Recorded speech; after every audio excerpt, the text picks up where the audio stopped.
Happy birthday to you. Happy birthday, dear.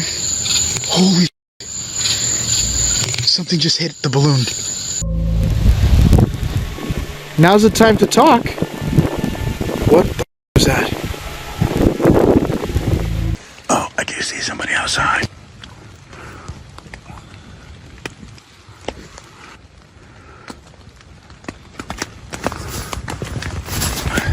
Okay.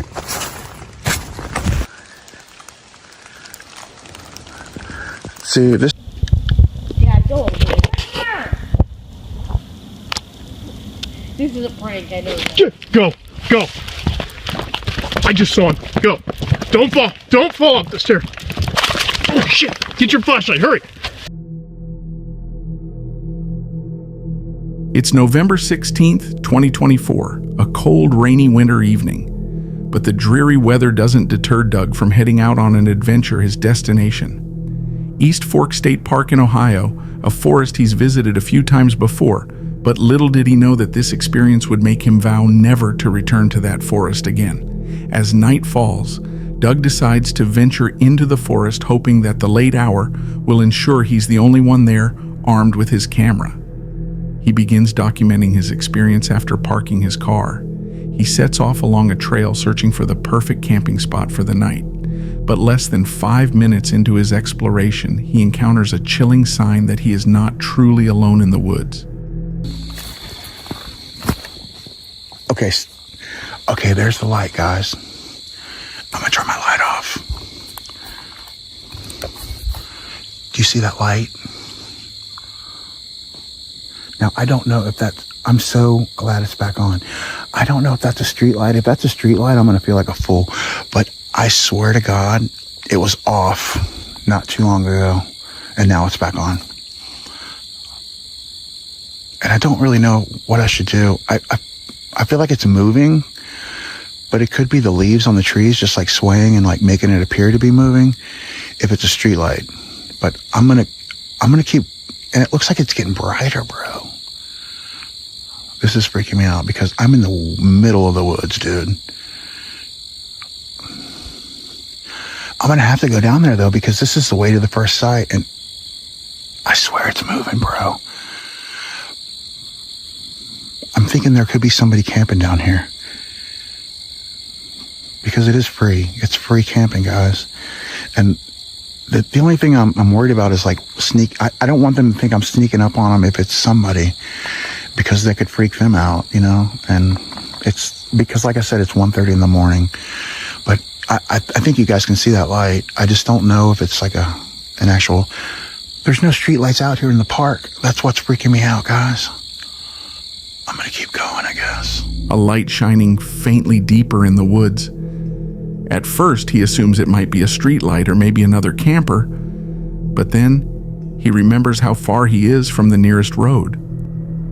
Why would a street light be visible here?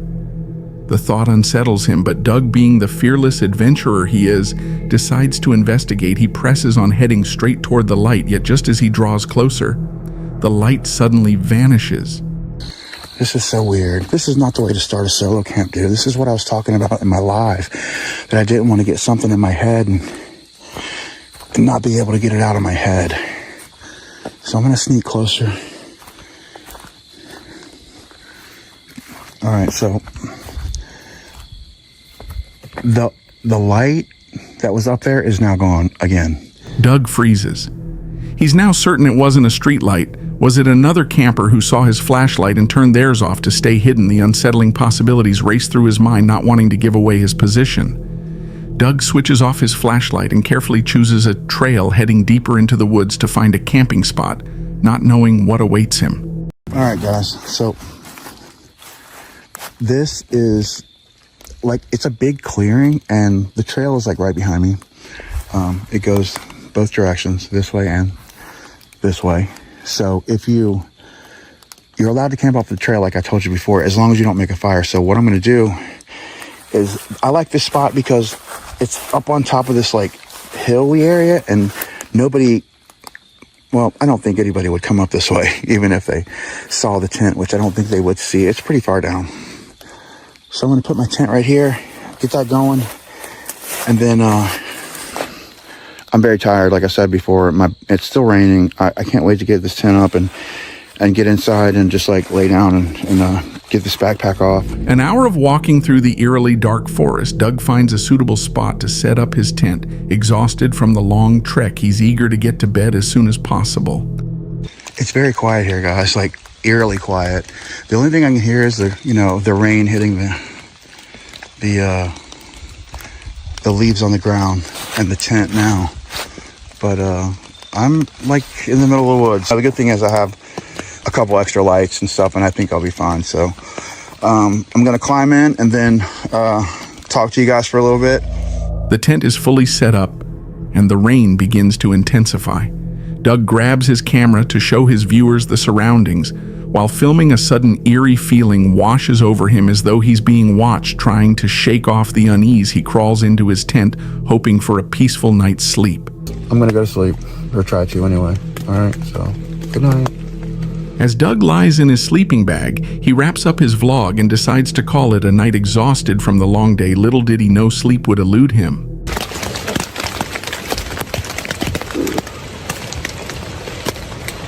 I thought I heard footsteps. I'm gonna turn my light on.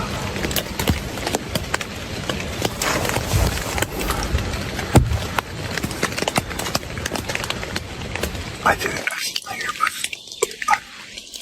there's something outside my tent. I can see a light. Just as Doug is about to drift off, the sound of footsteps outside his tent jolts him awake. At first, he brushes it off, thinking it might be an animal, but then a flashlight cuts through the darkness.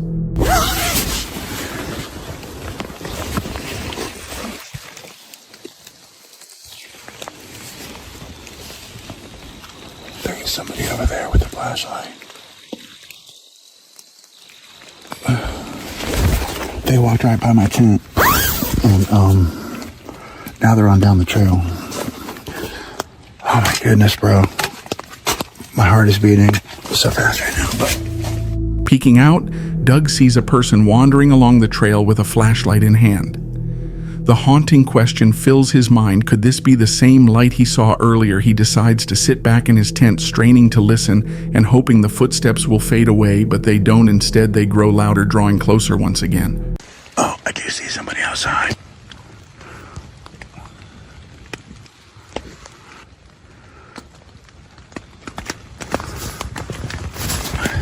Okay.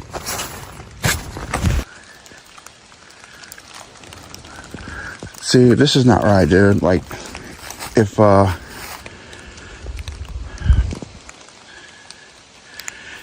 he is just gonna keep sneaking around here. Doug knows he has to act. He steps out of his tent, his own flashlight cutting through the night. He calls out to the stranger, trying to figure out who they are and why they're here. But the man with the flashlight doesn't respond. Instead, he stares at Doug for a moment before suddenly turning and running away. Doug knew he wants safe out there. You guys saw that. I'm not staying here. If he wouldn't even answer me, and he came back and like was just standing there, and then he took off running. I'm getting my shit. I'm getting the fuck out. Excuse me. I'm getting my stuff and I'm getting the heck out of here. Doug decides it's time to leave, unsure of where the person went or what their true intentions are. He opts for safety over confrontation. Grabbing his gear, he begins making his way back through the dark, dense forest. You know, I don't want to be followed out of here either, so I'm gonna be like a nervous wreck the whole way, and I don't want to use this my phone because to record the whole way, because I want to be able to call somebody if I need to. And my other phone died, the one that I was recording with, and the only one I have left now is this one. And I don't even know if I'm going the right way. Or I'm totally lost right now, bro. I'm kind of freaked out, but I'm gonna turn my camera off and just leave my light on, and then that way, if I need to use it, I can use it. But I've got this on my hand, and I'm ready to pull this bad boy out if I have to, because that was just very freaky. But I'll when I get off the trail, I will get back on here. So I'll be right back, guys. Navigating through the dense rain-soaked forest, Doug stays on high alert, constantly scanning for any sign of the stranger on edge. He pushes forward, determined to get out as fast as possible. After a tense half hour, he finally reaches the edge of the woods. But I just, I didn't feel comfortable sitting there in that tent under those branches. First of all, I know it was raining, and it's very late, and I'm tired as I'm tired, and I just didn't feel comfortable going back to sleep, or even trying to go back to sleep, or staying there any longer, because whoever that was with the flashlight on the trail obviously wasn't. He kept walking back and forth, and I'm like, what's this dude doing? After returning home, Doug is haunted by the experience. Why was that person wandering near his tent? What were their intentions? These questions remain unanswered. This chilling footage was captured by Lucas, a father of 3 with a passion for the outdoors, known for his love of hiking. Lucas often takes his family on scenic trails to enjoy the beauty of nature, but on this particular evening, their adventure took a terrifying turn. Their destination, Hummel Park in Omaha. The family decided to go for an evening walk after dinner as night began to fall. The peaceful outing quickly turned eerie. Lucas's youngest daughter started to feel unsettled, mentioning strange noises creeping in around them. Even Lucas, a seasoned outdoorsman, felt something was off, a sense of unease he couldn't shake. And that's when they see a candle flickering right in the middle of the trail. Lucas started filming, and what he captured was truly horrifying.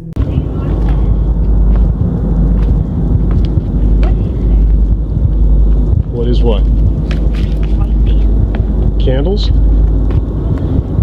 Here, let's check it out.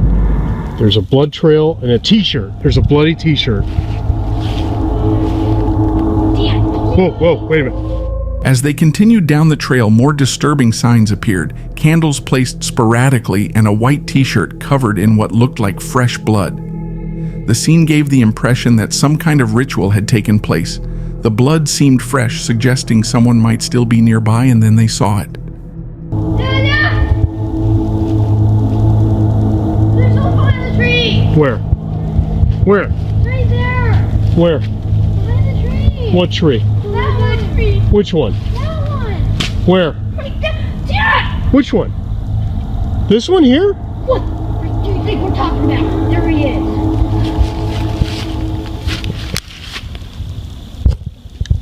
Dad, go over there. This is a prank, I know that. Go! I just saw him. Go! Don't fall up the stairs. Oh shit! Get your flashlight, hurry! Standing behind a tree was a figure, someone wearing a mask, watching them. The sight was enough to send a wave of panic through Lucas and his family. Without hesitation, they turned and ran as fast as they could, opting for safety over confrontation. And that's when the video abruptly cuts off. It's July 13th, 2024, for a warm summer evening, and Franco is venturing out to camp overnight in a cemetery in Chile. This particular graveyard is notorious not only for being haunted, but also for frequent break-ins at night, where people steal items from graves. It's not the kind of place anyone would want to be alone after dark. But that's exactly what Franco is about to do. Got it. I have access to a cemetery. It is ridiculously hard to find an accessible graveyard at night, especially in Chile. But luckily enough, I got to know somebody who knew somebody who was eventually able to give me access to getting to this location. I am in a huge graveyard behind me. This is nothing. It goes on forever. However, it is extremely dangerous being towards the back because people come through here all the time robbing and stealing and stuff. And the problem with this location is that the law doesn't protect me here. So it's hard to defend myself when, if I do defend myself, I go to jail, directly to jail. So hopefully nothing bad happens. I'm not sure what the universe has for me in store for this location. But that being said, let's get into the video. Franco managed to arrange legal access to the graveyard, which is usually locked at night to keep out intruders with sinister intentions. He makes it clear that this graveyard is not a safe place, but he's ready to explore and see if he can make contact with any lingering spirits. Little does he know, spirits are not the only things he'll encounter. Running through the cemetery and shadows, pretty much shadow people. Everything that you would see in a graveyard at night technically happens here. Look at that. I don't even know what the hell that is, but that scared the hell out of me. Apparently these are built all through the graveyard as well. And I feel like it's just built just to scare the hell out of you.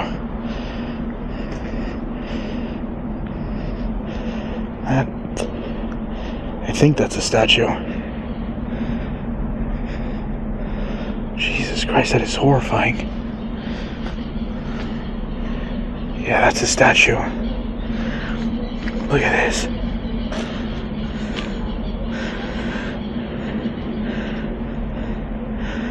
Is that creepy or what? Statue stands near a grave for a moment. Franco thinks it's a person, sending chills down his spine. These statues are meant to deter grave robbers, but their eerie appearance makes it impossible to tell if they're a real threat or just creepy. Every now and then it sounds...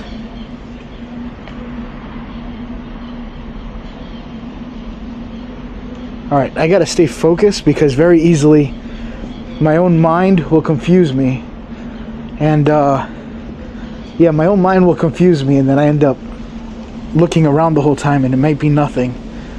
Well, that's all part of doing this alone, because you freak yourself out half the time. It's all in your head sometimes. Being able to distinguish the difference is a challenge. Venturing deeper into the cemetery, Franco feels a growing sense of unease. He knows he needs to stay calm and think logically to avoid freaking himself out.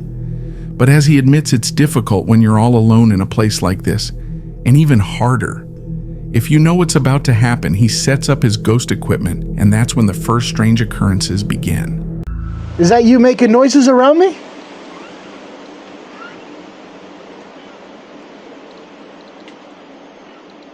It is so dark here. There's no moonlight, so I don't really have any chance of seeing anything unless I have an IR light.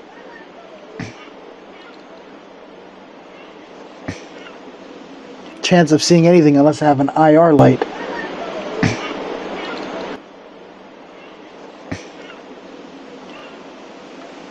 I don't know if you guys could hear that, but I'm hearing some random stuff. Sounds of children's laughter and faint voices come through the equipment, leaving Franco confused. The air had been eerily silent, but as soon as he started using the ghost equipment, the noises around him grew louder and more intense. Trying to see if there's anything significant about being in this room. Why they would run in here.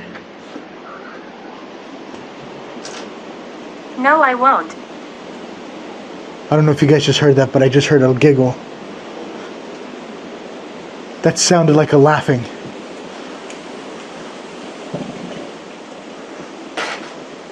Oh, that was creepy. I just literally heard a laughing. Why they would run in here. No, I won't. As Franco asks questions through the equipment, unexplainable laughter erupts nearby.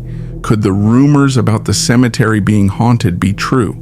But just as quickly as the sounds began, the equipment went silent, as if whatever was trying to communicate had suddenly vanished. After waiting for 10 minutes, Franco decides to put the equipment away and continues deeper into the graveyard, still confused by the strange sounds he had heard. Little did he know this was only the beginning of a night filled with unexplainable events. There's so many noises everywhere, it's hard to tell. Like anyone could just walk up on me right now. And I would think it's part of the surrounding sound, so I don't know. Oh my god, my imagination's going wild right now. The hell was that? Hear that?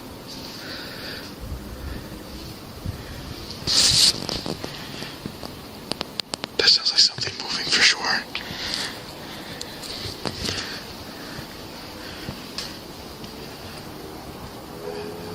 literally in front of me.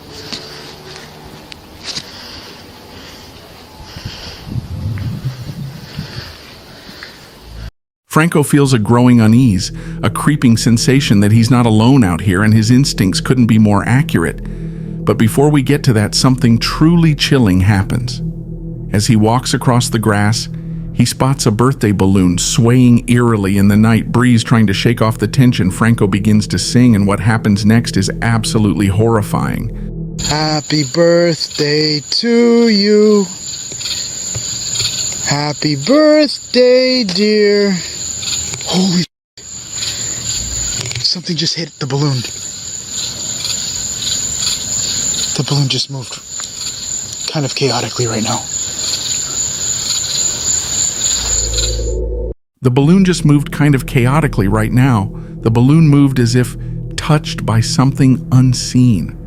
Franco scans the area with his flashlight, trying to find an explanation, but there's nothing, no hard wind, no movement, no one around him. The unease grows heavier. First the voices, and now this feeling increasingly vulnerable in the open field.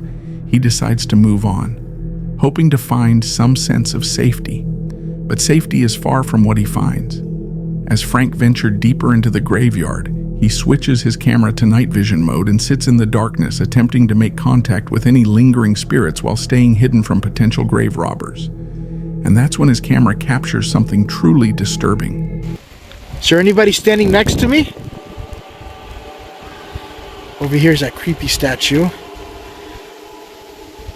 Let's see if I can find it. Right there. Oh my god, that is horrifying.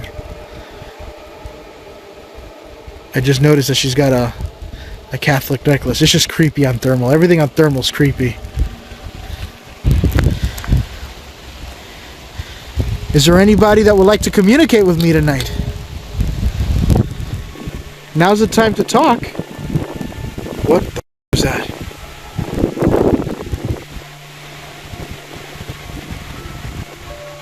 I just picked something up on thermal. And I don't even know what the hell it was.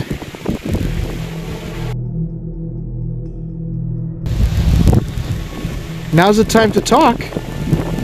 What the was that? A black shadowy figure moves between graves before vanishing.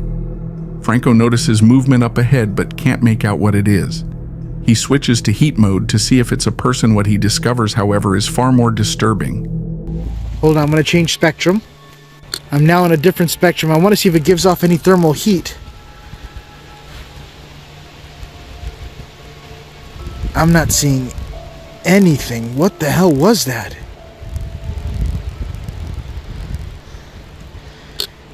Whatever it is just stopped right over there and it's kind of hiding. I just switched back, and what is creepy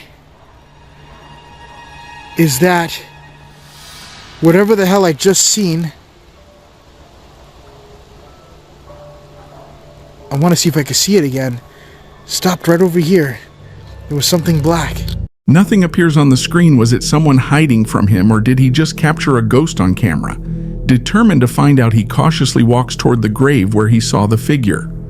But when he arrives, there's no one there. Uneasy, he quickened his pace, heading toward the other side of the graveyard in search of safety.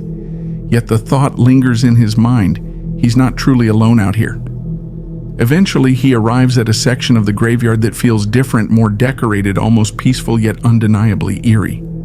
He ventures further, his flashlight fixed on the graves ahead, and that's when something shocks him to his core. This whole place is decorated to the teeth.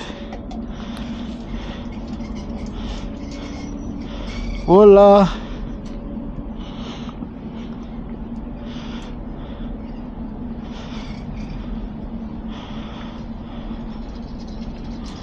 Oh, fuck. Holy shit. Well, that's what's making that noise. Why would you do that? They put a picture and it looks like somebody was just hiding right there. I still thought it was a person.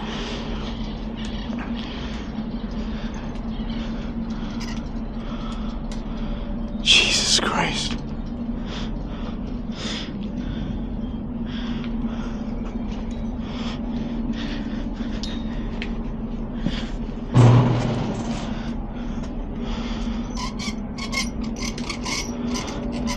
That is so messed up. They put a life-size picture of this kid and that scared the hell out of me. I thought somebody was just hiding right behind me. That literally got me to my core right there. The thing is that even though I saw it and it scared me, I was expecting for me to just fight it for some reason. It was just a piece of cardboard. I'm sorry. I don't mean anything, but you scared the hell out of me right now. Cardboard cut out of a person stands by a grave, likely the boy buried there, but who would do something like that? The sight sends a chill down Franco's spine, making him even more uneasy and cautious, trying to calm his nerves. Franco reminds himself of his goal to stay all night yet. This graveyard feels overwhelming. He decides to move to a more secluded part of the cemetery, hoping to catch his breath and muster the courage to continue exploring. Little did he know what he was about to encounter. There would drive him to flee the graveyard entirely. I have to turn this flashlight off.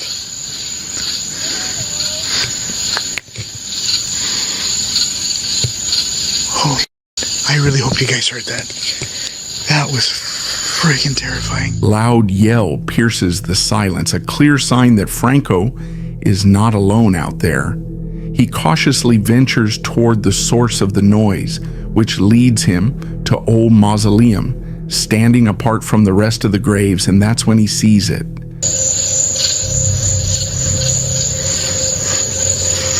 That's the mausoleum. What the is that?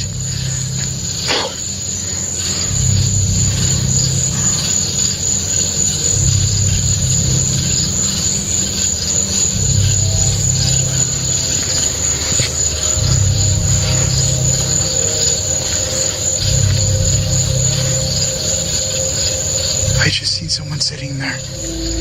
He sees it again. A shadowy figure moving as if trying to stay unseen? Could this be the same figure he saw earlier? That's the mausoleum. What the is that? That's the mausoleum. What the is that? Convinced of what he saw, Franco decides not to take any chances. Choosing safety over confrontation, he slowly backs away from the scene. I'm not going back there. Back there is too dangerous. There's a lot of people back there, but I definitely seen something black. I'm pretty sure that's where the sounds of the screams are probably coming from. I'm pretty sure that whatever that was probably most likely the same lady or the same thing that I seen crossing the road the last time and that walked in the middle of the road. And it was probably trying to draw my attention because I came in here and I did shine my flashlight a couple of times. Realizing it's too dangerous to stay, Franco abandons his plan to spend the night unsure of the intentions of the shadowy figure and whether more people might be involved. He quickly leaves the cemetery, stepping into his car and driving to a nearby hotel, seeking safety.